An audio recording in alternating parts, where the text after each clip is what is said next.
Uma família católica, estruturada. A mãe do senhor era ministra da Eucaristia, né, inserida dentro da igreja. É, mas o senhor queria meio que conhecer um mundo que não era o seu. Queria conhecer, tinha curiosidade. Por que isso, padre? Né, já ali dentro de um ambiente tão bacana, de onde que vinha essa vontade de desbravar um horizonte desconhecido? Então, né, meu ambiente familiar, né, meus pais, mais três irmãos, e assim a minha formação familiar sempre foi com um rigor muito grande. Né? Minha mãe era generala, né, catequista, ministra. Para mim vai ser assim uma alegria falar da minha mãe. Hoje eu vou usar muito o nome dela aqui, viu, Peter? Porque assim, no ano passado a gente sofreu muito, que quase nós perdemos minha mãezinha por causa da Covid. Ai, meu Né? Deus. Então, assim, o Senhor nos devolveu ela mais uma vez. Graças a Então, Deus. no ambiente familiar, minha mãe sempre foi assim com a gente com muito rigor. Porém, família ali, núcleo, né, das 6 pessoas que estavam ali, tudo e tal. Porém, a grande família, tios, primos, que se agregavam nos finais de semana, tinha-se outras vivências, né? Então, final de semana na casa da avó, final de semana tinha churrasco, tinha pagode, tinha bebida, tudo e tal. E assim, sempre tinha aquela questão, né? Sexta-feira terminava a aula, para onde é que nós queríamos ir? Para a casa da avó. Que lá nós tínhamos uma liberdade. Então, com minha mãe era sempre assim, eu costumo dizer isso. Se ela pudesse cavar um buraco e colocar os 4 filhos dentro, ela colocava. Para preservar. A gente não podia ter amigo. A gente não podia dormir fora. A gente não podia pedir nada emprestado. Se a gente chegasse lá com uma blusa, uma calça emprestada de alguém, vai devolver, menino, que eu não te dei isso, você comprou isso aonde? Então, esse confronto de querer ter uma vida com uma maior liberdade. Né? Tanto que final de semana, na casa da avó, tem algumas histórias. Né? Por exemplo, lá em Taguatinga, minha avó morava na QNL, tinha missa 5 da tarde. Né? Então, tenho minha prima Renata, minha irmã, que tem 39, e eu tenho 37. Então, ali era a trinca. Né? Então, eu lembro uma vez que a gente falou que ia para a missa das 5, para onde a gente foi, para uma matinê no Pistão Sul. Olha Né? só. Aí batemos para a boate, tudo e tal, 5 horas, chegamos umas 8h30 com aquele medo, fumaça de boate, né? A gente se cheirando, a gente chega lá, vai dar problema, né? Então a gente gozava dessa liberdade, porém escondida. Teve uma vez na casa da avó, eu, minha irmã Grazi e minha prima Renata, a gente foi inventar fumar, né? Atrás da casa da avó, e aí minha tia percebeu. Minha mãe terrorista toda, né? Que ela fez? Foi lá na casa da vizinha, ela deve estar rindo ouvindo isso aí. E, Catou, mãe, ó. catou os baguinhos de cigarro da vizinha, tudinho. Aí chegamos em casa, saindo da casa da avó, fomos para casa. Ela pegou aqueles baguinhos de cigarro, ela disse assim: vocês querem fumar? Agora fuma. A gente teve que mastigar baguinho de cigarro.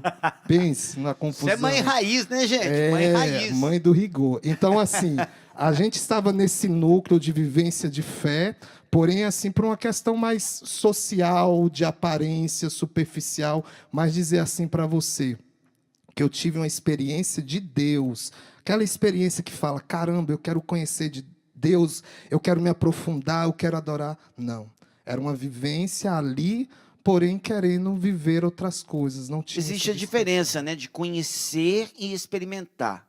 O senhor ali por conta da família, e claro, né, não dá nem para julgar uma mãe assim, né, tão carinhosa, tão protetora, porque, gente, o mundo, né, padre, o Eu mundo de hoje, entendo isso. imagina. Hoje eu entendo isso porque, É, assim, mas na época, né, na cabeça de o jovem, meu pai imagina. era alcoólatra. Meu Uhum, pai bebia, a gente tinha que pegar meu pai, às vezes, no bar. E, assim, hoje eu entendo porque talvez ela tinha que carregar tudo, com certeza. alcançar tudo, né? Isso mesmo.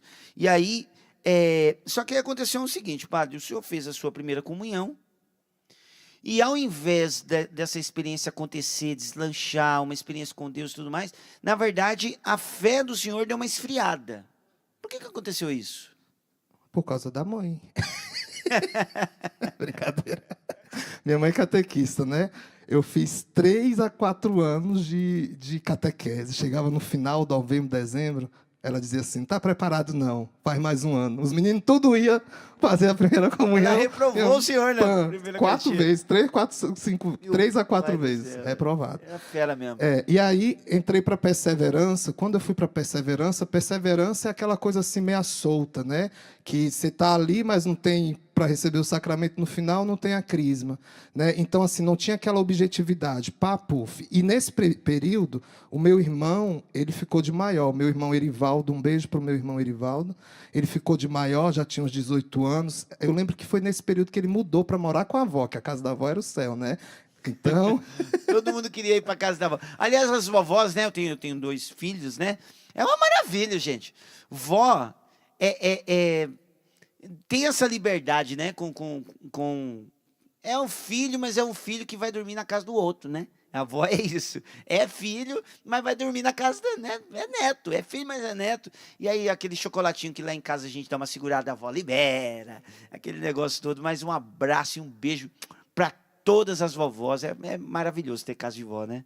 Muito é bom. verdade. Mas tem que ter um meio termo aí, Tem né? que ter um meio termo. Aí, nesse período, meu irmão ficou de maior, meu irmão mais velho. Hoje ele tem 42. E aí, meu irmão ficando mais velho, minha mãe deu uma maior liberdade para ele curtir a vida. E aí, meu irmão me levava. Né? Eu ia com ele, eu e minha irmã, a gente ia para as farras, para os pagodes. Então, eu me afastei, mesmo nesse período aí dos 13 aos 16 anos, a gente estava vivendo numa vivência assim mais mundana. Ela permitiu que eu saísse da crisma, tanto que eu fui fazer a crisma só depois que eu fiz a experiência profunda com Deus, que daqui a pouco a gente vai falar.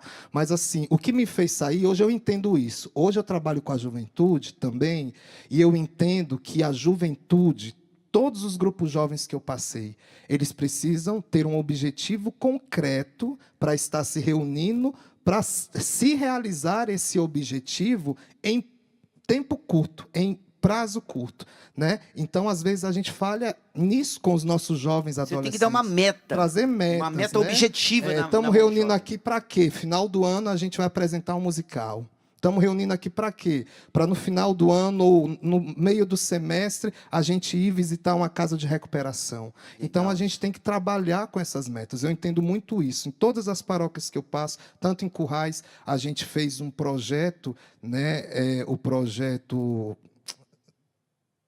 Vou lembrar aqui, daqui a pouco eu lembro. Com crianças, um projeto que oferecia para as crianças aula de reforço, escolinha de futebol, aula de canto, aula de dança. Atividade para Atividades, ocupar a galera ali. contraturno, ações Meu Bom Jesus, lá em Currais. Então, no final do ano, a gente tinha uma meta. A gente trabalhava para apresentar o musical do final de ano de Natal.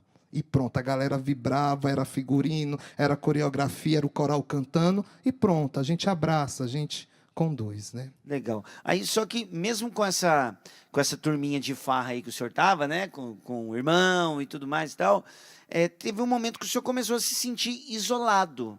Quando é que foi começando a dividir os caminhos aí, né? Porque essa turminha de farra aí começou, de repente, o senhor se viu meio isoladão. Por quê? Sim, porque, assim, na minha infância, toda a vida, né, eu sempre fui assim, meio sonso, né? Quieto, na minha. Minha tia até me chama, minha tia do Carmo, tia Rita. É o deslize, é o vai na onda. Então, assim, morria de medo da minha mãe. Eu morria, não vou falar esse termo, mas morria de medo, tomar porrada dela, não sei o quê. E, assim, nessas farras, algumas coisas estavam sendo excessivas. A bebida, E o minha senhor já irmã. começou a ver, opa, peraí, tá muito Peraí, fundo para mim. tá muito fundo. Cigarro, esse tipo de coisa, né?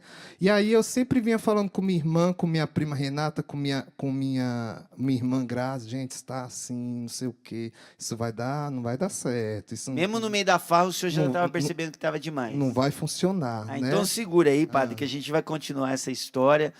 Muito legal, né? A gente vê que no fundo, tem aquela voz interior, né? Tem Deus falando, ó, cuidado, cuidado, meu filho, por aí vai dar ruim, né? Agora, para a saída do bloco, a gente sempre gosta de fazer uma pergunta para o padre Alessandro também, padre. O padre, como é que um pai e uma mãe pode administrar esse momento de confronto dos filhos, né? Porque, por exemplo, no caso do padre Jefferson, num ambiente cristão e tudo mais, e aí o jovem pega numa determinada idade de repente começa a confrontar tudo aquilo que recebeu dos pais, né? Mas por que que eu tenho que ir para a missa? Ah, mas por que que eu tenho que fazer crisma agora? Como é que faz, padre? Como que o pai e a mãe pode administrar bem esse momento de rebeldia dos jovens que se repete, né? Não, não é um ou outro. Não é- me parece que é uma porcentagem meio que grande isso, né, dos jovens que acontece isso. Na verdade, é da fase do jovem, né? Uhum. O adolescente, quando ele vai chegando e vai firmando a sua identidade, ele vai tendo esses confrontos com a realidade na qual ele está. Qual o papel do pai e da mãe? Lembra de Eli diante de Samuel? Eli estava dormindo no quarto, Samuel escutou a voz: Samuel, Samuel. Samuel correu para Eli uma vez, duas, até que Eli entendeu que era Deus quem chamava Samuel. O papel do pai e da mãe é exatamente o papel de Eli, de ajudar o jovem a fazer o discernimento da realidade da sua vida. Não é de opressão, não é de manipulação, não é de toler aquilo que o jovem está vivendo, mas é ser luz para o jovem dentro da realidade que ele está vivendo. Uma coisa que hoje em dia os pais precisam entender é que criança é sempre criança. Ela pode ser inteligentíssima. Ela pode pegar esse aparelhinho aqui e trabalhar melhor que um adulto. Achar coisa que a gente não acha. Mas é sempre criança, precisa de orientação, precisa de educação. Adolescente é sempre adolescente, jovem é sempre jovem. O mundo muda, mas o ser humano não muda, ele é sempre o mesmo. Ele precisa de alguém que direcione. Então, o papel do pai e da mãe, qual é? Em primeiro lugar, descobrir qual é a realidade do seu filho. Qual é a vocação do seu filho? Qual é o chamado que Deus tem para ele? Qual é a vida dele? E a partir dali, orientar. Né? Há uma expressão muito bonita no linguagem popular, né? O filho ele é de Deus, o pai só cuida, o pai só orienta. Então, o pai, em primeiro lugar, precisa estar em sintonia com Deus para saber o que Deus quer na vida do filho. Eli, no primeiro chamado, Samuel também não entendeu. No segundo, não. Mas no terceiro, ele teve discernimento. Pai e mãe precisam ter discernimento na vida do jovem. Deixa eu voltar a conversar com esse padre tão simpático. O padre, o senhor é muito simpático, padre. Eu gostei do senhor. Obrigado. Como é que é? Bonito igual, né? Isso A aí, gente né? está se achando. É isso aí. Ô, padre, vamos continuar então nessa história do senhor, que foi o seguinte.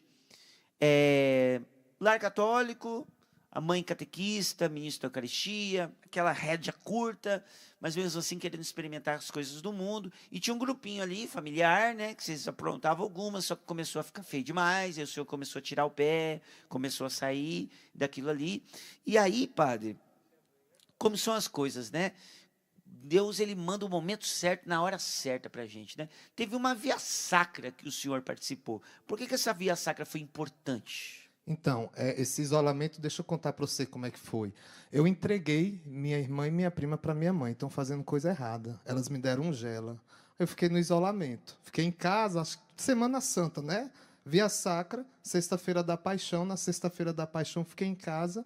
E eu não me recordo bem, mas talvez tenha sido minha mãe que me convidou para ir assistir a encenação da Via Sacra na minha paróquia de origem, paróquia São Gabriel, no Recanto das Emas, né? E os jovens, né, o grupo jovem que depois eu ingressei, o grupo jovem Jusga, né, um abraço para o padre Edinaldo, né, que foi meu pároco na época, tudo, e ele sempre com essa veia artística, era uma via sacra musical. Então, acompanhando a via sacra, as estações eram móveis. Quando nós chegamos na estação da crucifixão de Jesus, aquela cena saltou meus olhos, saltou meu coração. Eu fiz uma experiência profunda com Jesus ali, naquele momento. Eu lembro até hoje, quem encenava Jesus era o jovem Paulo Roberto, né? E no meu coração brotava uma decisão ao olhar para Jesus, congelou a cena, né, de Jesus crucificado. O cantor entrou cantando, Ninguém Te Ama Como Eu, e no meu coração brotava assim: eu quero entregar a minha vida a Ti, Jesus, assim como Tu entregastes a Tua vida por mim. E isso ficou muito latente na minha alma. E aí, logo na semana seguinte, eu procurei o grupo jovem que Jusga, né, que era responsável pela ensinação da Via Sacra, ingressei, e aí foi vida de doação. Sacerdócio eu não pensava ainda. Eu queria me entregar a Deus, eu queria viver uma vida de missionariedade, né? Que maravilha, né? É lindo perceber que isso acontece, né? Quando Deus toca profundamente o coração da gente, é aquela experiência maravilhosa, né? A gente sente que algo diferente aconteceu, as nossas atitudes começam a mudar, a gente começa a querer mais as coisas de Deus e inevitavelmente a gente se vê entregando para Deus, porque foi tanto amor, é tanto amor que a gente recebe que a gente fica naquela intenção de retribuir aquilo que Deus fez na nossa vida. Parece que a gente quer de imediato retribuir para Deus. É muito lindo isso que acontece na vida do jovem, né?